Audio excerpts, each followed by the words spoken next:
Olá, seja bem-vindo ao Veritas Mysteriorum. Meu nome é Roger e hoje é segunda, ufologia e espiritualidade.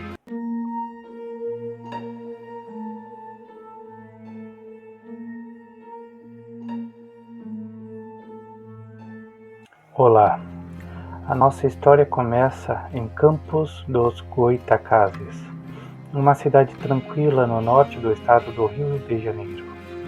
Era 16 de agosto de 1966. Uma terça-feira e dois homens estavam planejando algo que mudaria suas vidas e a história da ufologia brasileira para sempre. Manuel Pereira da Cruz, de 32 anos, e Miguel José Viana, de 34 anos, eram amigos e sócios numa pequena oficina de concertos de rádio e TV, localizada na rua Barão da Lagoa Dourado, no centro de Campos. Manuel era casado com Nelly Pereira da Cruz, um homem metódico e pai de família, enquanto Miguel, mais reservado, vivia com a esposa Hilda Viana. Naquela noite, Manuel disse a Nelly que ele e Miguel partiriam no dia seguinte para São Paulo, numa viagem de negócios. O plano? Comprar um carro usado, supostamente um Ford Falcon, e materiais eletrônicos para a oficina. Ele embrulhou 2,3 milhões de cruzeiros em notas, uma quantia equivalente a cerca de $1.200 na época, ajustados pela inflação. Na manhã seguinte, 17 de agosto, quarta-feira, às 9 horas, os dois pegaram um ônibus da aviação 1001 na rodoviária de Campos.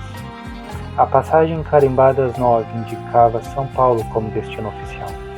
Mas aqui já temos a primeira curva na história. Eles nunca chegaram lá. Em vez disso, o ônibus os deixou na rodoviária de Niterói, a 276 km de Campos, por volta das 2h30. O que aconteceu para mudar os planos? Essa é a primeira peça do quebra-cabeça que até hoje ninguém conseguiu encaixar. Chegando em Niterói, Manuel e Miguel começaram uma sequência de ações que a polícia conseguiu rastrear, graças a testemunhas. Às 15 horas, eles entraram na loja Fluoscope, na rua Coronel Gomes Machado, 156, um ponto famoso por vender ferramentas e componentes eletrônicos. Lá, compraram 2 capas impermeáveis pretas, pagando em dinheiro ao vendedor João Martins. Manuel perguntou sobre a durabilidade das capas, o que fazia sentido. O céu estava nublado e uma chuva forte se aproximava. Meia hora depois, às 15h30, os dois pararam no bar Casa Brasília, na Avenida Marques do Paraná, 220, a poucos quarteirões dali. A atendente Maria de Lourdes Ferreira, de 19 anos, serviu-lhes uma garrafa de água mineral magnesiana da marca Lindóia. Ela notou que Miguel parecia nervoso, mexendo no bolso e olhando constantemente para seu relógio Citizen, como se estivesse ansioso por algo. Por volta das 16 horas, eles saíram do bar e foram vistos conversando com um homem desconhecido, perto da Praça do Ringue, no centro de Niterói. Esse homem, descrito como moreno, de estatura média e usando um casaco cinza, nunca foi identificado. Às 16h30, Manuel e Miguel subiram a bordo de um Jeep Willys verde, dirigido por Antônio Silva, um motorista local, que os deixou na base do Morro do Vintém, no bairro Santa Rosa. Carregando uma bolsa de couro preta de conteúdo desconhecido, eles começaram a escalada a pé até o topo do morro, uma área rural coberta de mato alto, com vista para a Baía do Guanabara. E então, silêncio. Por 3 dias, ninguém soube deles. Era uma tarde comum de sábado, 20 de agosto de 1966. Às 14 horas, quando Jorge da Costa Alves, um jovem de 18 anos que morava na rua Dona Zulmira, no bairro Fonseca, subiu o morro do Vintém para empinar pipa.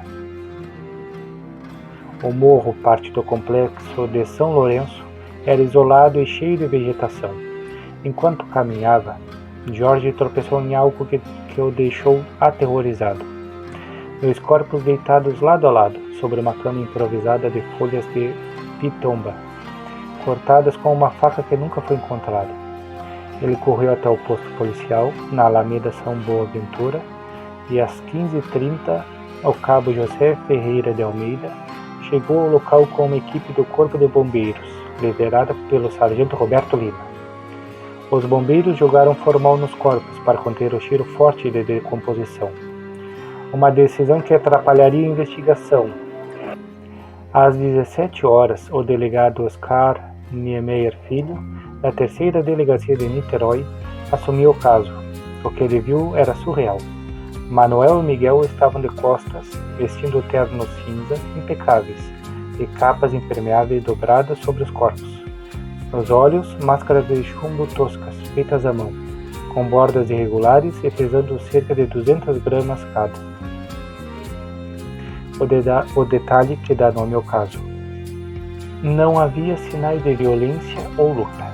Perto deles, os investigadores encontraram uma garrafa de água vazia, um pacote com 2 toalhas, um pedaço de papel laminado que parecia ter sido usado como copo, e um bloco de notas com códigos como B-12 e T-60, possivelmente referências a válvulas eletrônicas.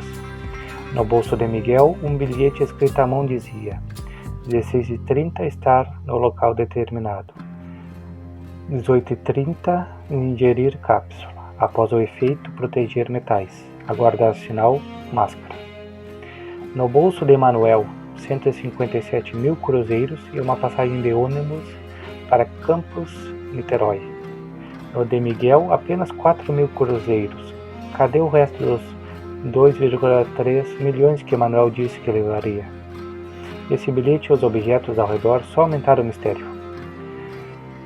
No dia 21 de agosto, o legista Dr. Astrogildo Rodrigues, do Instituto Médico Legal do Rio de Janeiro, na Rua dos Inválidos, fez a autópsia com o assistente Carlos Eduardo de Almeida. Os corpos estavam tão decompostos que só conseguiram coletar amostras do fígado e do estômago, enviados ao laboratório de toxicologia da Polícia Técnica, na Rua Frei Caneca. Os exames concluídos em 25 de agosto não detectaram venenos como o arsênio ou o cianeto, mas a deterioração impossibilitou testes mais detalhados. Laudo, causa indeterminada. Em Campos, no dia 23 de agosto, Hilda Viana e Nelly Pereira da Cruz foram interrogadas na delegacia da Rua Barão de Miracema. Hilda revelou que Miguel tinha um livro chamado A Vida no Planeta Marte, de Maurício Doreal, encontrado na oficina após sua morte. Nelly mencionou Hermes Reis, um eletricista de 40 anos de Macaé, a 80 quilômetros de Campos, que ensinara Manuel a fazer explosivos caseiros em 1963, na praia de Atafona. Hermes foi interrogado em 27 de agosto e negou envolvimento, mas confirmou os experimentos. Outro depoimento veio de Elcio Correia Gomes, amigo dos dois, que disse à polícia que Manuel e Miguel faziam parte de um grupo científico espiritualista em Campos. Segundo Elcio, eles realizavam rituais em locais isolados, ingerindo substâncias para contatar seres sobrenaturais. O pai de Manuel, José da Cruz, corroborou, dizendo que os dois já haviam construído bombas caseiras. Na mesma noite em que Manuel e Miguel subiram o morro, por volta das 19h45, algo estranho aconteceu. Gracinda Barbosa Coutinho de Souza, de 38 anos, dirigia um Fusca azul pela Alameda São Boaventura, no Fonseca, com seus filhos. Denise, de 7 anos, Roberto, de 10 e Márcia, de 12. Denise gritou: "Olha, mãe, um prato voador!"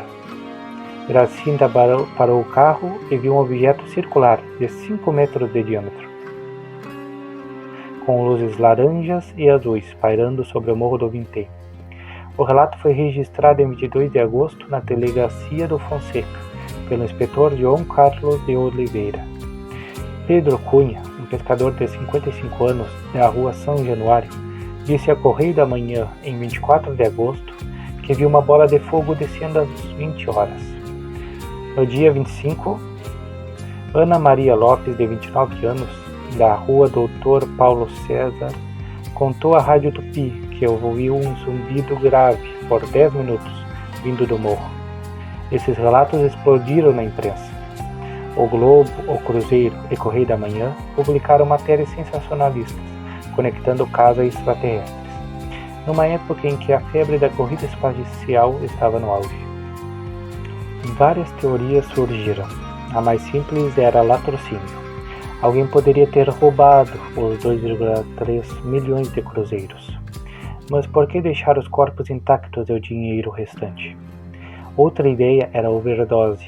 O bilhete fala em ingerir cápsula. E Elcio mencionou drogas psicodélicas em rituais. Na década de 60, o LSD estava em alta, mas a decomposição dos corpos impediu testes. Um raio também foi sugerido. Chovia forte em Niterói na noite do dia 17, e o morro era um ponto alto. As máscaras poderiam ter atraído eletricidade, mas o legista só encontrou queimaduras leves. O padre Quevedo, famoso por investigar o paranormal, disse que as máscaras eram usadas em rituais ocultistas para proteger o terceiro olho, durante práticas como psigama ou hiperestesia, que envolviam jejum e drogas. E claro, a teoria mais famosa, extraterrestres. As máscaras poderiam ser proteção contra a radiação alienígena, e o bilhete, aguardar sinal máscara, uma instrução para um contato. Como técnicos, Manuel e Miguel tinham conhecimento para captar sinais ou construir equipamentos. Seria o Morro do Vintém um ponto de encontro cósmico? Em 25 de agosto de 1967, os corpos foram exumados do cemitério de Maruí, em Niterói, por ordem do juiz Edmo Lutherbeck, da 2ª Vara Criminal. O perito, Dr. Luiz Gonzaga de Paula, do IML de São Paulo, examinou os restos em 27 de agosto, mas o formal e a deterioração tornaram os resultados inconclusivos. Em 12 de maio de 1969, o promotor Paulo Roberto de Almeida arquivou o caso no Fórum de Niterói, na rua Marechal Deodoro, por falta de elementos probatórios. Em julho de 1980, o ufólogo Jacques Vallée, então com 40 anos, chegou ao aeroporto Santos Dumont, no Rio, com sua esposa Janine. O detetive Saulo Soares de Souza e o repórter Mário Dias, do O Fluminense. No dia 15 de julho, às 10 horas, eles subiram ao Morro do Vintém e encontraram um círculo de 3 metros, sem vegetação no local, exato dos corpos, como se o solo tivesse sido queimado. Vallée coletou amostras de terra para análise na França, mas os resultados nunca vieram a público. Ele incluiu o caso em seu livro Confrontos, chamando-o de um dos mais intrigantes da ufologia mundial.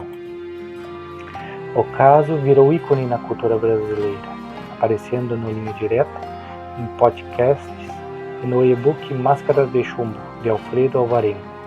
Até hoje, o Morro do Vintém guarda seus segredos. Chegamos ao fim dessa jornada pelo caso das Máscaras de Chumbo, um enigma que quase 6 décadas depois ainda ressoa como um eco do desconhecido. Esse mistério não pertence só ao passado. Ele nos provoca agora, nos faz perguntar o que há lá fora, ou aqui mesmo entre nós, que ainda não entendemos. O caso das Máscaras de Chumbo é mais do que uma história.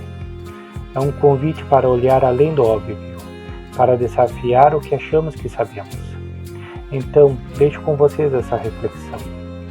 Na próxima vez que o céu escurecer e o silêncio tomar conta, o que você estaria disposto a buscar? E o que estaria disposto a encontrar? Fiquem com essa pergunta, curtam o vídeo, compartilhem suas teorias e nos vemos no próximo vídeo, porque no final das contas, o universo sempre tem mais a nos contar. E se você precisa de ajuda com revisão de trabalhos acadêmicos, especialmente ortografia, e normas da ABNT, Elise Costa é a pessoa certa para procurar.